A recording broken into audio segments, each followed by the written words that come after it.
Hi everybody and welcome to today's assembly. I hope you've had a really good half-term break and a bit of a rest from all the schoolwork that you've been doing. Hopefully we've got a couple of weeks until we can open the school with more people coming back in and things might become a little bit more normal for us. So we hope in 2 weeks' time that we'll see some more people coming, some more of you coming back into school to do your learning. In the meantime, though, it's really important, again, as we keep saying, for those of you who aren't in school, to keep going with that remote learning so that you keep up with all of the learning that you need to. So when you come back, everybody's ready to carry on and keep making the progress that we need to make and work towards the end of the school year. So it's really difficult, it can be really challenging, but I hope that you're able to carry on with that and keep going. You've done such fantastic work before half term, so hopefully we'll see some more great progress being made. This week, our assembly is focusing on our new school value, and I'll just share my screen. The school value that I think is probably the most important of all of our values. Respect. And we've thought about respect way back when we first came back to school in September, and we've got our posters around the school to remind us about respect and what that means to us, what we'll see each other doing if we're in school, and actually wherever we are in our lives, whether we're at home or football clubs or wherever we are, that we show that we are able to respect other people around us. And that's really important. So some of the things that our poster reminds us is about respecting the rules, because they're there to keep everybody safe and well and happy, to have good manners and courtesy, to take care of each other, to look after not just each other, but property and the environment as well. Following instructions, taking turns, being fair, to learn from others, to be making the right choice, and to respect each other for our different opinions and the different ways that we are. So respect is really important. And within our school, there are so many people that make it such a great place to be. There are you, the pupils, the children who are in school to do that learning. There are the teachers, the teaching assistants. We've got the people in the office. We have the cleaners. We have the MTAs that come and help us at lunchtime. We've got our cooks. We have got so many different people within our school, and each of those people have a really important job to do. And we should, whatever or whoever we are within our school, should be respecting each other. Whether you're a pupil, whether you're a dinner lady, whether you're a cook, or whether you're a teacher, it is really important that we show that good respect to each other in order to make our school such a great school that it is. Today I'm going to tell you a story about somebody who learnt an important lesson, and it's about a man who was quite important. He had an important job to do.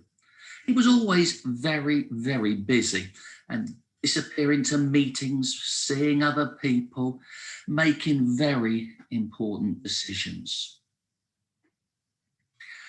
And before he became important, he was a really nice man. He used to be thoughtful and he used to think about other people. He used to help his wife and look after his children. He used to take care of the people that worked for him and think about how they were feeling. But as time went on and he became more and more important, he became not such a nice person. He became more impatient with people. He got crosser, quicker. He could be bad-tempered if things weren't going well. And he could be really bossy.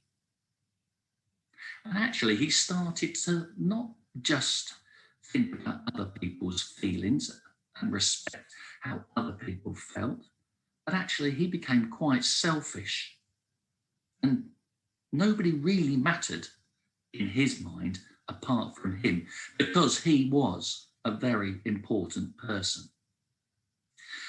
Well, one day his wife had got a little bit fed up with him and she thought it's time that I teach him a lesson. So she got a piece of paper and she wrote down all the people that helped him with all the jobs that helped him so that he could do his important job. Paul, she wrote down.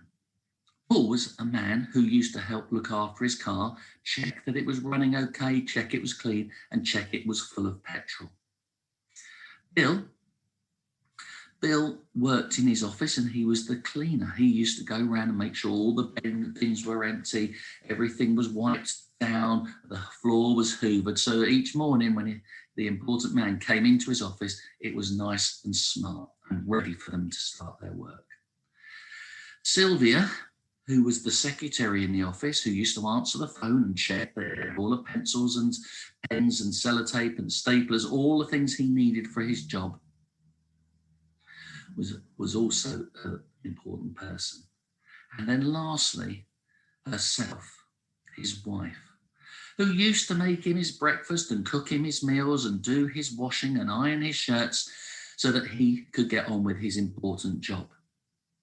Well, one morning, when the important man came downstairs and was having his breakfast, his wife asked him a question.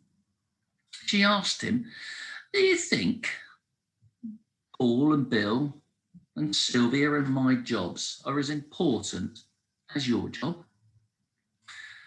Well, the man looked up from his cornflakes, thinking for a moment, looked at his wife and he said, "Not in the slightest. My job is so much more important than yours and theirs. How can you compare my job to Paul and Bill and Sylvia's? I may have to make important decisions. I have to go to important meetings. They're just nowhere near as important." And with that, he put down his spoon from his cornflakes and got up, took his jacket and off to work he went. Well, his wife knew that was what he would say.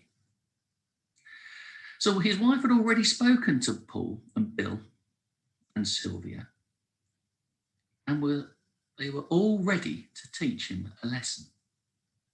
The next morning, when he came down from upstairs to come into the kitchen and have his breakfast, which was normally all set out and ready for him, he walked in and looked at the table. There was nothing on it. He looked at his wife and his wife looked back and said, "I'm really sorry. I have been doing important jobs this morning, more important than making your breakfast. So I'm afraid I haven't had time." Well, the important man was a little bit upset by it, and off he went, thinking he'd have to go to work without having any breakfast. He took his coat and picked up his briefcase, and as he went out of the front door to go to the car where normally Paul would be waiting with it ready for him to drive him to work, the car wasn't there. Well, the man looked around, couldn't see. He walked round to the garage, and there was Paul. Paul hadn't got the car ready. It hadn't been cleaned, and it wasn't ready, didn't have enough petrol in it to get to work. Well, the man was quite cross. "Well, why aren't you ready, Paul? You know I need to be at work for my important meeting this morning." Well, sir, he said, I've just been too busy doing important jobs and I just haven't had time to get the car ready and fill it with petrol for you. The important man was starting to get a little bit crosser, a little bit angry. This was not on. First, he hadn't had any breakfast. Now his car wasn't ready. Now he's going to have to walk to work. And he set off walking down along the pavement, looking very, very grumpy. But when he arrived at his office and opened the door, he could not believe his eyes. The bins were still full of rubbish. There was muck and dust and dirt on the floor. The desks hadn't been cleaned and wiped down. He couldn't see a pencil or anything on his desk that he would need. Where were his pens? Where was his staplers? The phone was ringing, no one was answering, and there were 2 visitors waiting for him to have his meeting because he was already running late. It was chaos. Sylvia, the man shouted. What's happened? Why aren't you answering the phone? Why is my desk not ready for me? Well, Sylvia looked at the important man and just said, I'm really sorry. I've been doing some important jobs and they've been more important than getting your pencils and pens ready and your staplers ready for you or in answering the phone. Bill, why is this place not clean? Well, Bill came round the corner, looked through the door and said, I'm really sorry, sir. I just haven't been able to clean it. I've been doing important jobs that are more important than emptying your bins and hoovering the floor. Well, at this point, it began to dawn on the man that everybody was teaching him a lesson. And he realised that actually he had become quite selfish and quite thoughtless and hadn't respected other people for what they did. I hope from then he changed and he did think about others and he did show them respect. Just as we do within school. It doesn't matter whether we're a grown-up, whether we're a dinner lady, whether we're in the office, whether we're in the kitchen, or whether we're a TA, or whether we're you, one of our children that come to school to learn. We all need to show each other respect because what each of us do is really, really important. And if we show that respect, we'll make our school an even greater school than it is. So have a good week. Remote learners, those at home, keep on going with it. Hopefully only a little bit longer before we'll see some of you back in school. If you're in school, work hard. The adults are there to support you, help you in your learning. Keep making that progress. Take care, everybody. Stay well. See you soon.